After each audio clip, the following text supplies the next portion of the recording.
All right. So again, good to see you guys. Phyllis, Gloria, Paul, Judd, and I'm sure other friends who will be joining us soon.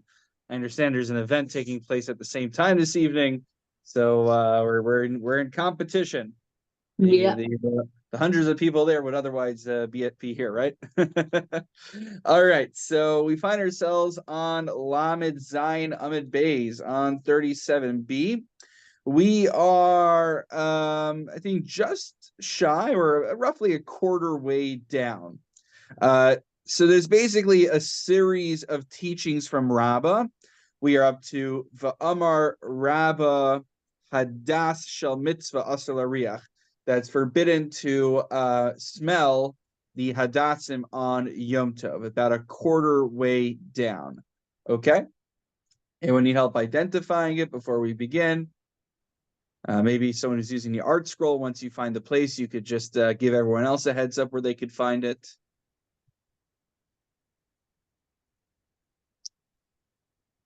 How you doing, Gloria? You managed to find it? Still looking. All right.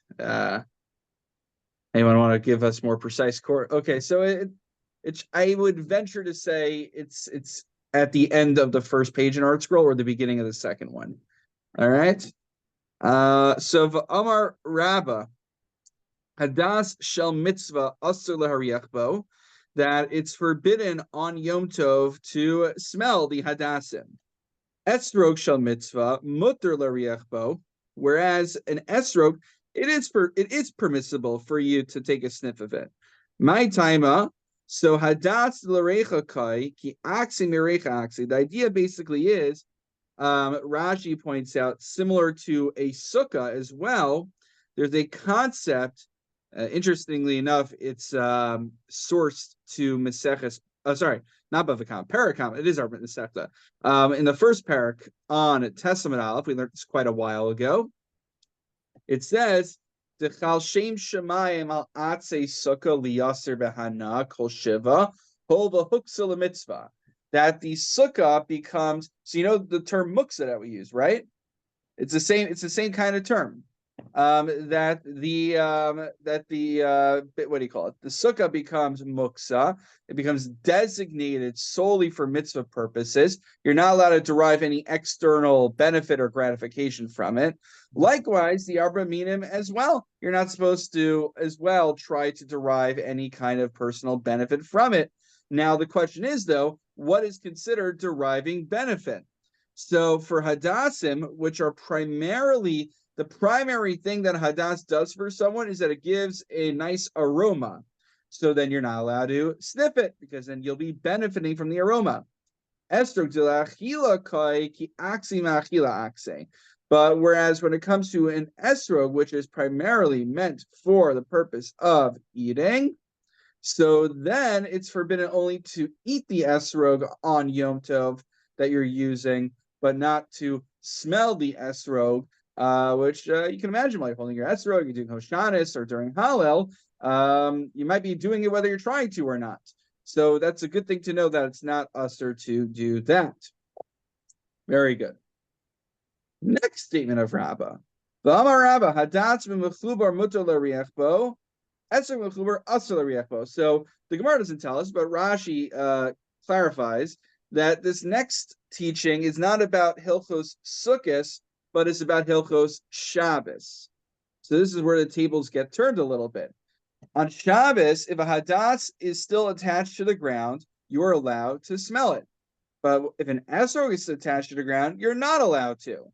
How come we just flipped the script here? So my taima, Hadas l'reakai yishar lo asi lemigze. It's the same logic, though. Since a hadas is meant primarily for its aroma, we're not concerned that you will come to detach it from the ground. You'll sniff it and you'll move on. However, esrog d'lachilakai yishar le asi lemigze. But an esrog, since its primary purpose and function is for, arguably, for some kind of consumption, you want to take a bite out of it, we're concerned that you'll get a whiff of the esrog, and then you say, "Oh, this smells delicious. I just want to take a bite out of it." You pluck it out, off the tree, and then you take a bite out. So an esrog you're not supposed to smell on Shabbos when it's attached to the ground, lest you come to detach it from the tree, which would, of course, be usher on Shabbos. Final teaching of Rabbah. V'amar Rabbah, lulav biyamin ve'esrog b'small. So the lulav, along with the hadas and the aravos, goes in our right hand, and the esrog is held in the left hand. My taima, hani tlasa mitzvos v'aychada mitzvah, because the lulav, since it is accompanied by the hadasim and the aravos, you are essentially holding three parts, three facets of the mitzvah, whereas the esrog is only one out of four. So we will give preference to the right hand for holding the lulav, which has the three mitzvos in it. Amar le Rabbi Yirmiyah Rabbi Zreika, my time of Mavarchin Ela on Tilas lulav. Amar le hol ugavoa mikulan. So, but it's kind of funny. Even though we have a mitzvah of arba minim, the bracha is on the tilas lulav, on taking a lulav. We even colloquially call it a lulav, but that's a little bit misleading. Why do we call it the lulav? We should really call it the on the tilas arba minim, on taking the four species. So the reason that this is so is probably for the same reason that colloquially we call it a lulav, is because a lulav is the kind of the what do you call it? Well, here in the Gemara, I'll read for you what the Gemara says. The Gemara says, "Hol ugavo mikun," since it's the tallest. Maybe we could add, not just simply it's the tallest of all the species, but it's the most dominant. When you look at them together, the lulav is kind of like the dominant species there. Everything is built around it. Okay, well, if it's about what's higher, maybe you should lift the esrog over to lulav and then say on the tilas esrog. So Amar Le, Kulan, since it's in your right hand, the right should be above the left. So the lulav and hadas and ravos are in your right hand because it's more mitzvos, and you lift it higher and make the bracha on the lulav because it's in your right hand. Very good. But maybe the fact that the rabbi. Yes. I'm sorry. Maybe the fact that the etrog is the hadar is the highest or the most meaningful of the four species. Maybe that's why it's separate, and you make the bracha on the lulav because it has its own. I think the important point or higher value, whatever. Yeah. Right. I think the point that you're getting to is that the Gemara doesn't address, well, why is it that the esrog is in a separate hand than the rest of the arba minim? Right? We kind of, our starting point is we know they're separated. Now, which hand does it go into? But it seems pashut to the Gemara that they're in two separate hands. So, we can either assume for practical purposes that they are in the same, that you need one hand to hold the esrog, actually. Or if you want to get midrashic, you can talk about the esrog being the heart. Okay. But it's interesting to note that the Gemara just assumes that as a fact. Or you put your tzitzit on the left hand too. I mean, during Shema, you hold in the left, and then by Yomer, you put it in your right as well. It's the more important kind of, interesting connection. It's an interesting connection. All right, on to the next Mishnah. The Mishnah says, "V'heichen hayuminanin." So one of the unique features of Hallel on Sukkot is that we come with extra equipment. And not only do we bring the lulav, and when I say lulav now, I mean the arba minim, but there are times that we shake the lulav as well. So the Mishnah, the Gemara is going to point out, the Mishnah assumes that there's an element of shaking the four species. And the question is, at what juncture of Hallel are you supposed to do it? So Art Scroll tells us, but where did Art Scroll get it from? Rashi understands the first Hodul Hashem and the last one, because if you look, basically the whole second half of Hallel is Psalm 118. It's Tehillim Kuf Yud Ches. Now, even though they are broken into different paragraphs in the Siddur, once you start off with with the Hodus and everything, till the very end of Hallel, essentially, it's all Tehillim Kuf Yud Ches. And there's a Hodu at the beginning, and there's a Hodu at the end. And that's why you're supposed to shake it at the hodus, which are at the beginning and at the end of this paragraph of Tehillim. Also, B'nai Shem Hoshiana, Divrei Beis Hillel. Beis Hillel says, in addition to that, we shake them at Ana Hashem Hoshiana. Beis Shammai Omen Af Ba'ana Hashem Atzlichana. And Beis Shammai says, even at Ana Hashem Atzlichana, you're supposed to shake it as well. Amar Rabbi Akiva, Sofa Yisi Biram Gamliel Rabbi Shusha Kol Am Hayumananis Luvein Vehim Lo Nanu Ela Ba'ana Hashem Hoshiana. However, I saw, and it seems that the practice that was accepted, surprise, surprise, is in accordance with Beis Hillel that we only shake the lulav at Ana Hashem Hoshiana. And sure enough, if you open up your art scroll or you open up your Koran or whichever sitter you use, it will probably tell you that we shake it at Ana Hashem Hoshiana and not at Ana Hashem Hatzlichana. To which you might be wondering, why? Why is that true that we do it? First of all, Ana Hashem Hoshiana is smack in middle of the capital of Tehillim, smack in middle of the psalm. So I understand that we will shake the lulav at the beginning and at the end. Okay, I get there's this idea of bookends. But why at Ana Hashem Hoshiana? And if we do it on Hashem Hoshiana, why not at Ana Hashem Hatzlichana? This is like a classic example of a question that always bothers me during davening. And then by the time I'm going to look it up, my mind's already on Kiddush and I forget about it until the next time it comes up, and then rinse and repeat over and over again. I'm not the only one who's wondered that, right?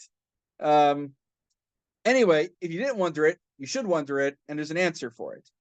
We're not going to go through the whole Tosos inside, but if you look at Tosos, Hodul Hashem Tchila V'Sof. So toward the still in the thinner part of the Tosos over there, Tosos points out that there's 3 psukim juxtaposed to each other in Divrei Hayamim.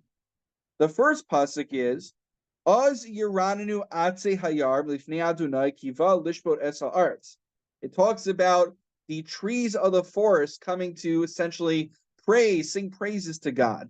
That's an allusion to the trees of the 4 species that we are bringing. The next pasuk is Hodul Adonai Ki Tov Kilam Chasto. Great. How do I use these vegetation, these trees, to praise God, to glorify God? I do it at the words, black on white in the pasuk, Hodul Hashem Ki Tov Kilam Chasto. But then go one pasuk further, and what's it say? The Imru Hoshienu Elohei Yishenu, which is essentially the theme of Ana Hashem Hoshiana, beseeching God to save us. So there you have it in the psukim. It talks about the theme of Hoshia, of salvation, of saving, but it doesn't have that same element of Ana Hashem Hatzlichana, and therefore we shake the lulav to fulfill the words Az Yiranu Atze Yarm Lifnei Hashem at Hodul Hashem, and also at Ana Hashem Hoshiana. That is what Tosfos suggests. Tosfos gets into a number of other interesting things. This is like one of those Tososim that is less about what Tosfos often does. Tosfos, this is just good to know for Talmudic methodology in general. Rashi's goal is to explain the Gemara on the spot, with the most simple explanation Rashi could come up with. Essentially, he'll sometimes, as we've seen, refer to other Gemaras to help out. But Tosos' job generally is that they like to look at Shas, at the Talmud, from a bird's eye view, and they're asking questions like, well, how does our Gemara jive with the Gemara over there, which seems to suggest the opposite? So that's often what Tosfos is doing, but you'll see many times that Tosfos will actually share with us what is a minhag and what is halacha. And a classic example of that is Tosfos in a debate about if when to make the bracha versus Sfira Omer, and what happens if you forget a night. So Machlokas Rabbeinu Tam and Bahag, that's in Tosfos over there. So Tosfos tells a few other things that are noteworthy. One is that once we start shaking the lulav at Hodul Hashem, basically now we do it at Yomruna Yirei Hashem and all the others in there as well. And according to some minhagim, the shliach tzibor also shakes his lulav in addition to it. Now, what's interesting is that, again, if you look in your typical Sidurim, it'll tell you that when you first pick up your lulav, you're supposed to do the nanum, you're supposed to shake it. So the question is, but what's the source for that? So Tosos, again, taking the bird's eye view, looking at a Gemara that we'll see later on not so long from now, Mem Beis Amud Aleph, it says, Katan hayodea linanea chayv belulav, that a child who knows how to shake the lulav is obligated to practice with it. But here's the question. A child, presumably a very young child, might not know yet how to say Hallel, but he will know how to shake the lulav. So Tosos derives from that Gemara, as well as a Gemara in Maseches Brachos as well, that there is some sort of independent value to just shaking the lulav immediately upon making the bracha, even independent of Hallel. So that's why we will shake it immediately when we pick it up. And you might be wondering, okay, but what benefit, like why? The mitzvah is to pick out the lulav. Done. Why are we moving around the lulav this way, to and fro, upwards, downwards, right, left, all around? Hashem is, oh, well, that's one of the answers. So look back at the Gemara, and if you stick with me for 2 minutes, the Gemara is going to actually answer that question for us. So into the Gemara we go. Nanu amad shmei. First of all, the Gemara is just a little bit confused. We see you have a non sequitur in the Mishnah. The Mishnah starts off saying, when do you shake the lulav? But who said there even is a mitzvah to shake the lulav? The Mishnah presupposes that there's some kind of mitzvah to shake the lulav, and then it proceeds to ask, when do you do it? Who said you have to do it in the first place? So the Gemara says, Pasumkai. If you look back on Chavtes Amid Beis, on 27b in the Mishnah, the Gemara will save you some time. Kol lulav sheishbo shloshet tfachim kedila neabo kasher.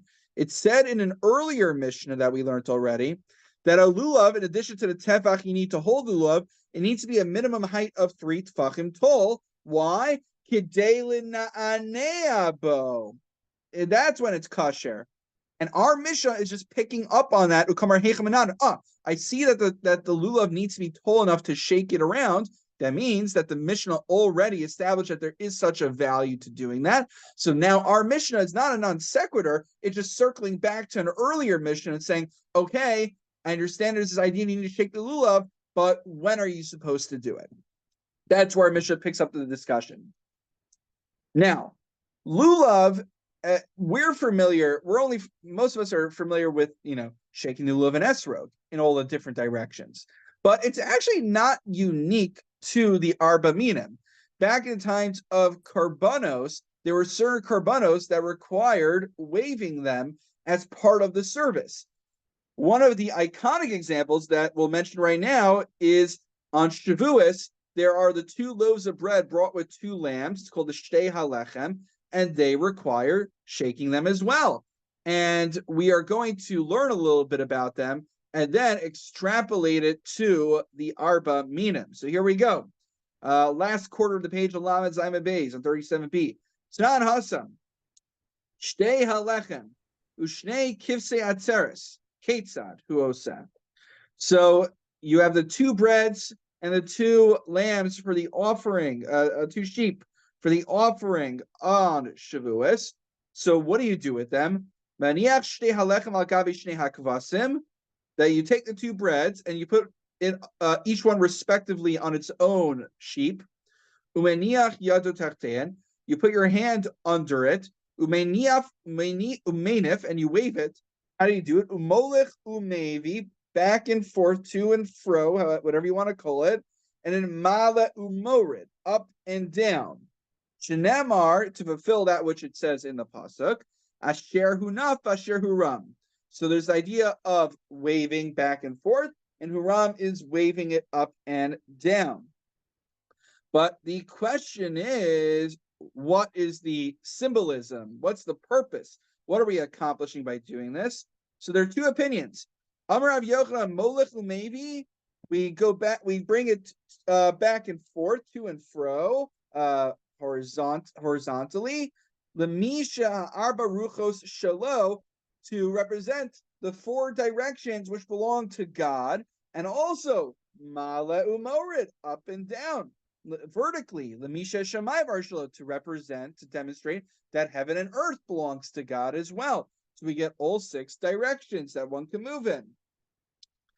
Another understanding of this is Rava Masnu Hachi Amar Rav Chama Bar Ukva Rav Yossi Rabbi Chanina Molech Umevi K'dei Latzer Ruchos Raos, that we bring the offering of the Shtei Halechem back and forth in all four directions to ward off bad winds, and Malo Morid, and we also move it upward and downward vertically, the Latzor Tlalim Raim, to prevent bad rains.